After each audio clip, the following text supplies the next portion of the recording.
안녕하세요. 김건우 목사입니다. 오늘은 11월 23일이고요.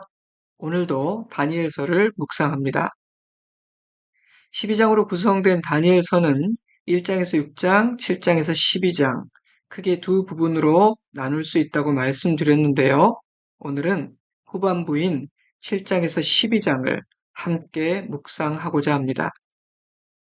전반부인 1장부터 6장에는 다니엘과 세 친구의 전기적인 서사들 뿐 아니라 느부갓네살 왕이 꾼 두 번의 꿈과 그에 대한 다니엘의 해석, 또한 벨사살 왕이 통치하던 때에 사람의 손이 나타나 벽에 쓴 글씨를 다니엘이 해석한 이야기가 담겨 있습니다.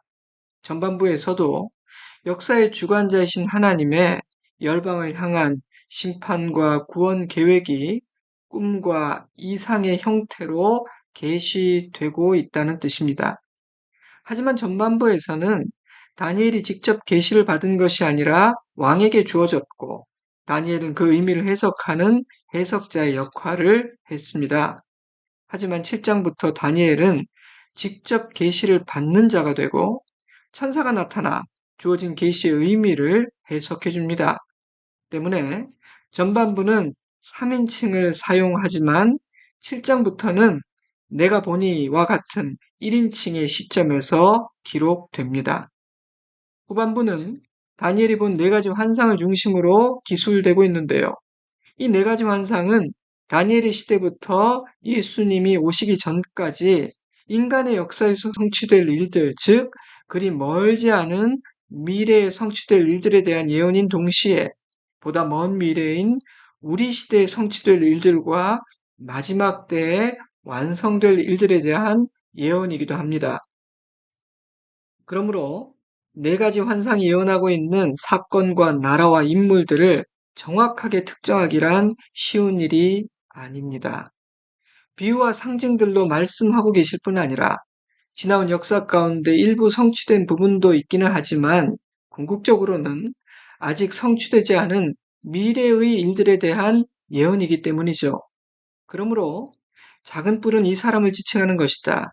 70주라는 날수는 이런 의미다와 같은 논쟁에 지나치게 에너지를 소모하며 속 시원한 답을 얻으려 하는 것은 그리 지혜로운 태도가 아닙니다.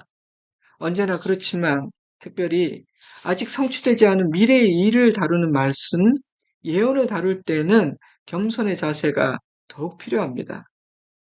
때문에 예언에 대해서 단정적으로 답을 말하는 사람들이나 아무도 모르는 비밀이지만 나는 알고 있다 말하는 사람들은 대부분 거짓 교사나 이단이라고 이해해도 무리가 아닙니다.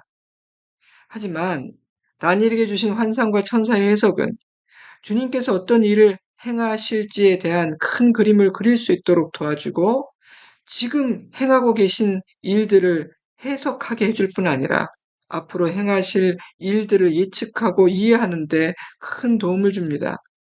즉, 우리 시대에 일어나고 있는 여러 가지 일들과 주님의 시간표와 뜻을 바르게 이해하여 영적으로 준비하고 반응하는 일에 큰 도움이 된다는 뜻입니다.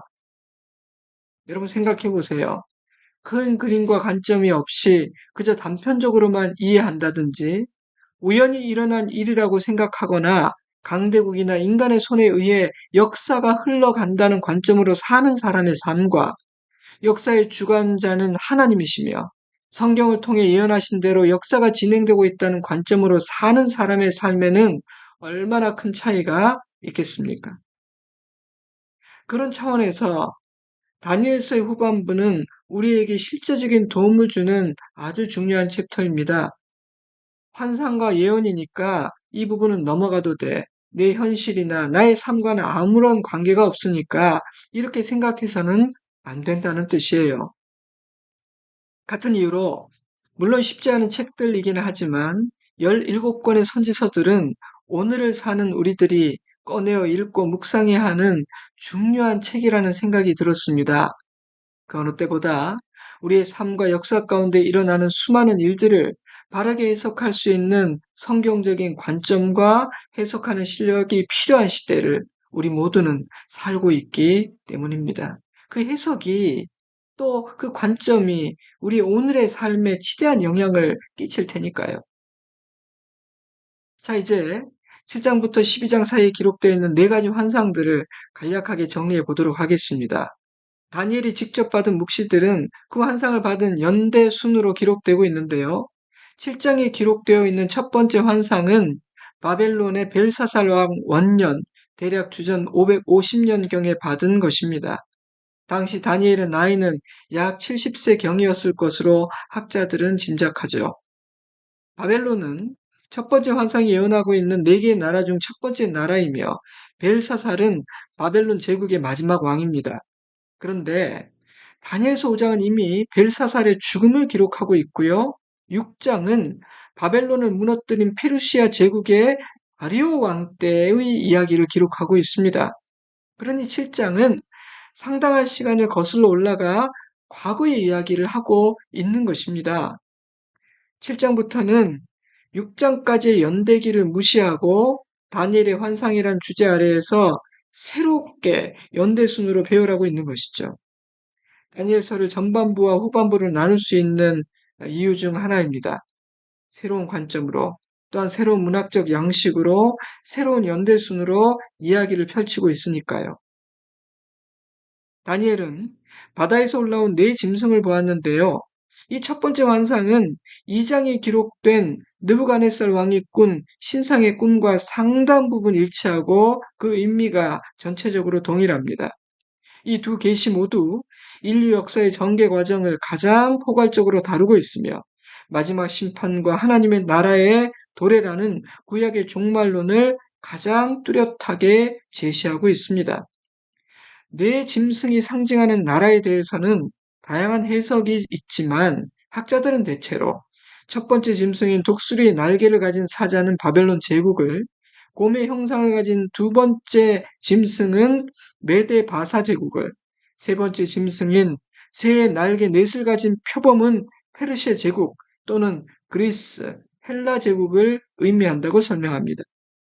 그리고 이 땅에 존재하는 그 어떤 짐승으로도 묘사할 수 없는 심히 무서운 네 번째 짐승은 로마 제국을 의미하는 것으로 보고 있습니다. 특별히 다니엘의 관심은 이 네 번째 짐승에 쏠렸는데요. 그 짐승은 가장 크고 무서웠으며 한 작은 뿔이 나와 다른 뿔들을 뽑아버리고 성도들과 싸워 이기는 것을 보았기 때문입니다. 그래서 그는 이 넷째 짐승에 대해 더 확실히 알기를 원했습니다. 천사는 이렇게 해석해 주었어요.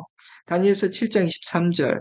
넷째 짐승은 곧 땅의 넷째 나라인데 이는 다른 나라들과는 달라서 온 천하를 삼키고 밟아 부서뜨릴 것이며 작은 뿔 하나가 일어나리니 그는 먼저 있던 자들과 다르고 그가 장차 지극히 높으신 이를 말로 대적하며 또 지극히 높으신 이의 성도를 괴롭게 할 것이며 그가 또 때와 법을 고치고자 할 것이며 성도들은 그의 손에 붙임바되어 한 때와 두 때와 반 때를 지내리라.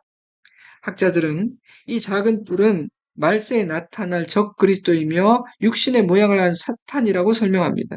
그리고 이스라엘을 핍박했던 안티오쿠스 4세가 역사 가운데 나타난 적 그리스도의 모형이라고 설명하죠. 그는 모형일 뿐 작은 뿔로 묘사되고 있는 진정한 적 그리스도는 말세에 이르러서야 그 모습을, 그 실체를 드러낼 것이라는 뜻입니다. 하나님을 대적하고 믿는 자들을 핍박한 수많은 악인들이 존재했지만 그들은 적그리스도의 모형이며 대리인일 뿐 진짜 적그리스도는 아직 그 실체를 드러내지 않았다는 사실은 우리를 긴장하게 만들죠. 왜냐하면 우리가 경험한 그 모형들조차도 대단한 꾼이요 악인들이었기 때문입니다. 그런데 내 짐승의 환상을 본 후 다니엘은 지극히 높은 보좌에 좌정하신 옛적부터 항상 계시던 분을 보게 됩니다. 그분은 하나님이십니다. 그분의 옷과 머리털은 눈과 같이 이었고 앉으신 보좌는 불로 둘러싸여 있었으며 그분에게서 불이 강처럼 흘러나오고 있었습니다. 하나님을 수종드는 섬기는 자들은 셀 수 없이 많았고 하나님께서 심판을 행하실 때 그 앞에 책이 펼쳐져 있었는데요. 학자들은 심판의 대상이 되는 모든 인간의 언행, 인간의 삶과 연관된 책으로 이해합니다. 무섭게 보이던 넷째 짐승은 비참하게 죽임을 당했고 그의 시체는 불에 던져졌으며 살아남은 짐승들은 권세를 빼앗긴 채로 주님이 정하신 날까지 생명이 연장되었습니다. 그리고 그리스도에게 영원한 권세와 멸망하지 않는 나라가 주어졌습니다. 천사는 주의 심판이 시작되면 기세 등등하던 작은 뿔은 모든 권세를 빼앗기고 멸망하게 될 것이며 모든 나라와 땅의 권세들은 주님 앞에 복종하게 될 것이라고 해석해 주었습니다. 영원할 것 같은 강대국들이 차례차례 무너지고 가장 강하고 포악한 나라가 패권을 차지하게 될 때에 적그리스도는 그 모습을 드러낼 것이며 성도들은 그에 의해 혹독한 심판을 받을 것입니다. 하지만 그러한 일들이 일어나기 시작할 때면 이제 끝이 가까이 다가오고 있다고 이해하면 됩니다. 작은 불의 통치는 영원하지 않습니다. 인자의 심판이 곧 시작되고 주의 나라가 임할 것이기 때문입니다. 천사는 역사는 이렇게 진행될 것이니 이러한 하나님의 섭리와 시간을 이해하고 깨어 준비하라는 메시지를 전한 것입니다. 너무도 놀라운 환상을 본 다니엘은 마음이 심란했고 얼굴은 창백해졌습니다. 인간의 지식을 훌쩍 뛰어넘는 놀랍고 신비한 계시 앞에서 용량이 초과되었기 때문입니다. 죄인인 인간이 거룩하신 하나님의 계시에 노출되면 감당이 안 되기에 진이 빠지게 되는 것입니다. 8장이 기록되어 있는 두 번째 환상은 그로부터 2년 후인 벨사살 왕 제3년에 주어졌습니다. 다니엘은 두 개의 뿔을 가진 숫양을 보았는데요. 메데 바사 제국을 의미합니다. 그 수장은 사방을 들이받았지만 당해낼 짐승이 없었고 점점 강해졌습니다. 그런데 숫염소가 나타나 그 수장을 죽입니다. 수장이 맞서 보았지만 감당하지 못했습니다. 가브리엘은 숫염소는 헬라, 즉 그리스 제국이라고 설명해 줍니다. 숫염소에게서 난 첫 번째 크고 강한 뿔은 알렉산더 대왕을 의미하고 그 뿔이 부러지고 그 자리에서 난 네 개의 뿔은 헬라 제국이 네 개의 왕국으로 나누어질 것임을 의미합니다. 그런데 그 네 뿔 사이로 작은 뿔 하나가 나더니 점점 커졌습니다. 그 작은 뿔은 첫 번째 환상에서 언급했던 말세에 나타날 적 그리스도를 의미하는데요. 역사적으로는 앞서 언급한 바 있는 안티오쿠스 4세 에피파네스를 의미합니다. 이 사람은 말세에 나타날 적 그리스도가 어떤 모습이며 어떤 일을 할 것인지를 보여주는 굉장히 중요한 역사적인 모형이에요. 천사는 이렇게 설명해 주죠.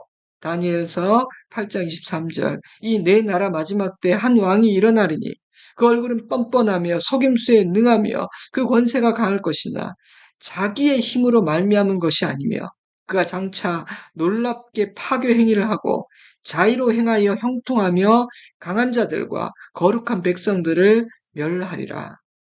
그는 무시무시한 악을 행할 것인데 그의 배후에는 사단이 있다고 천사는 말합니다. 그의 힘은 사람의 것이나 이 땅의 것이 아니라는 뜻이죠. 하지만 너무도 막강하여 결코 무너지지 않을 것 같던 그는 사람이 손대지 않아도 스스로 허무하게 파멸할 것이라고 천사는 말합니다. 이 두 번째 환상을 본 후 다니엘은 너무도 지쳐서 며칠을 앓게 됩니다.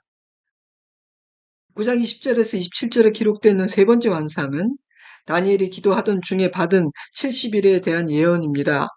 두 번째 환상을 본 후 10여 년이 흘렀고 다니엘은 80대였을 것으로 짐작됩니다. 바벨론 제국은 막을 내렸고 포로로 끌려온 유다 사람들이 고향으로 돌아갈 날이 얼마 남지 않은 시점이었습니다. 다리오 왕 원년에 다니엘은 예레미야에게 주신 예언이 성취될 때가 이르렀다는 사실을 깨닫고 비상한 각오로 기도하리라 결심하게 되죠.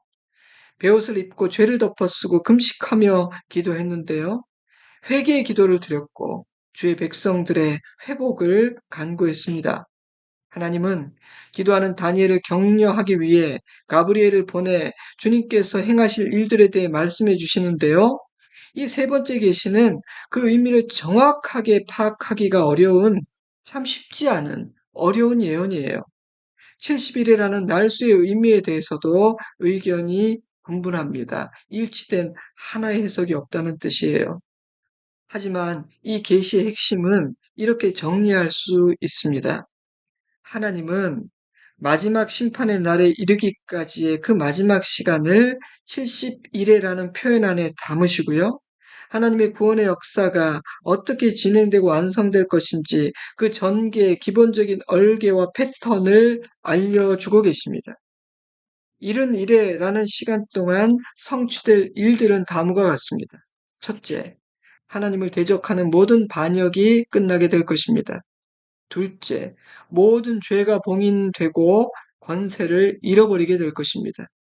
셋째, 속죄, 즉, 죄 용서가 이루어질 것입니다. 넷째, 하나님께서 영원한 의를 드러내시고 온전히 세우실 것입니다. 다섯째, 주님께서 보이신 모든 환상과 주신 예언의 말씀들이 온전히 성취될 것입니다. 여섯째, 가장 거룩하신 분과 가장 거룩한 곳에 기름이 부어질 것입니다. 적그리스도는 엄청난 악을 행할 것이며 메시아는 죽임을 당하고 하나님의 백성들은 혹독한 핍박을 받을 것입니다. 하지만 이 예언이 하나님의 백성들의 회복을 구하는 다니엘의 기도에 대한 응답으로 주어진 것임을 기억한다면 이 70일에는 성도들에게 두려움의 시간이 아니라 소망으로 인내해야 하는 시간임이 분명합니다. 모든 악에는 끝이 있으며 하나님은 반드시 그들을 심판하실 것이기 때문입니다. 하나님의 도성도 하나님의 백성들도 반드시 온전하게 회복될 것이기 때문입니다. 아멘. 10장부터 12장 사이에 기록되어 있는 마지막 네 번째 환상은 70일의 예언을 받은 지 2년 뒤인 바사왕 고레스 3년에 주어졌습니다. 이 고레스는 9장의 다리오와 같은 사람입니다. 다리우스는 즉위 이름이거든요. 네 번째 환상은 3장에 걸쳐 기록되고 있는 가장 긴 묵시이며 앞서 주어진 계시의 내용들이 반복되지만 훨씬 자세하게 고대 근동 지역의 역사를 예언하고 있습니다. 특히 11장은 열방과 왕들의 흥망성쇠를 매우 구체적으로 예언하며 역사가 하나님의 손에 의해 쓰여지고 있다는 사실을 분명히 하고 있습니다. 그리고 다니엘서의 마지막 장인 12장은 끝날에 일어날 일들에 대한 예언인데요. 구체적으로는 구원받을 자와 심판받을 자가 구별될 것임을 선포하고 있습니다. 두 개의 전혀 다른 끝이 모든 인간을 기다리고 있다는 것이죠. 인간은 그 두 개의 끝 중 하나의 끝에 이르게 될 것이라는 것입니다. 주목할 사실은 적그리스도에 대한 설명의 상당한 분량을 할애하고 있다는 사실인데요. 작은 뿔로 묘사되었던 적그리스도가 이 단락에서는 비천하고 비열한 북쪽의 왕으로 묘사되고 있으며 11장 21절부터 35절까지 장장 15절에 걸쳐 그의 악행과 몰락에 대해 상세히 예언하고 있습니다.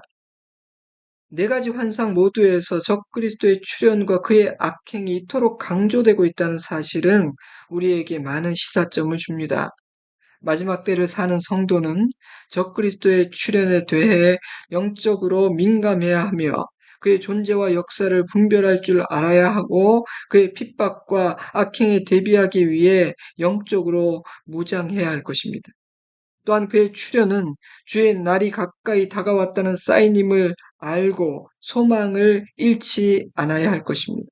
그리하지 않으면 적그리스도로 인한 핍박을 견뎌내지 못할 것이고 시험에 들 것이며 믿음을 잃어버릴 것이기 때문입니다. 10장에서 12장 다니엘서의 후반부를 간략하게 요약해 보았는데요. 너무도 심오한 단락을 너무 짧은 시간에 짧게 정리한 것이라 아쉬움이 크기는 하지만 오늘은 이 정도로 만족하기로 하고요. 몇 가지 교훈들을 마음에 담고 오늘의 묵상을 마무리하도록 하겠습니다. 첫째로 다니엘서는 이 세상 나라들의 흥망성쇠를 예언함을 통하여 이 땅의 나라는 그 어떤 나라도 영원하지 않으며 오직 하나님의 나라만이 영원하다는 사실을 선포하고 있습니다. 그러므로 세상의 나라와 세상의 권력과 세상의 부귀를 의지하는 것은 어리석은 일이라는 것입니다. 권력의 이동과 사람의 흥망성쇠를 살피며 그를 따라 사는 삶은 지혜로운 삶이 아니라는 것입니다. 왜냐하면 이 땅의 모든 나라와 권세와 부귀는 결코 영원하지 않으며 곧 쇠하고 망하는 것들이기 때문입니다.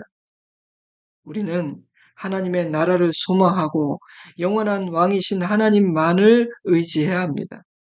둘째로, 다니엘서는 하나님이 역사의 주인이심을 선포하고 있습니다.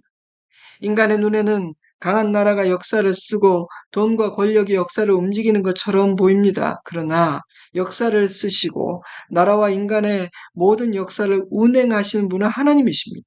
그러므로 성도는 하나님의 뜻과 하나님의 시간을 이해하고자 해야 합니다.